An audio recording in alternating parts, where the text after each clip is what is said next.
These are anxious times. You might be dealing with an economic hardship or teaching your kids at home.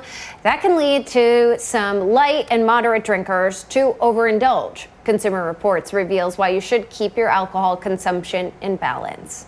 Sales of alcohol for home consumption was 22% higher this March compared to last year, and wine and beer delivery and carryout cocktails are now permitted in most areas, all things that can lead even light, moderate drinkers to overindulge, which Consumer Reports says can come with potential downsides. Heavy drinking obviously isn't healthy, and it can damage your liver and heart and cause other health problems. But over time, even moderate drinking can be harmful. It can raise the risk of some cancers, and it also harms the healthy bacteria that live in your gut, which help you protect against illnesses. Even small amounts of alcohol can interact with some medications, so it's important to talk to your doctor or pharmacist for guidance. For most people, a glass of wine or beer with dinner or on a Zoom call with friends is generally fine, but it's important not to overdo it. So try to stick to no more than one drink a day if you're a woman, 2 if you're a man, and be sure you know what actually counts as one drink.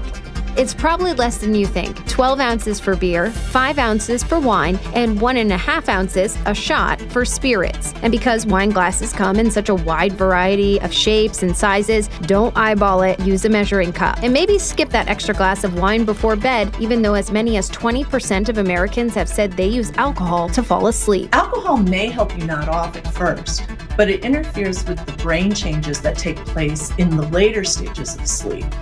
So you may not sleep as well, or you could even wake up in the middle of the night. And remember to drink water. Good hydration helps your cells function, your body eliminate waste, which enables your immune system to work better. It also prevents headaches, muscle fatigue, it aids digestion, even boosts your mood. So drink up, Joe. All right.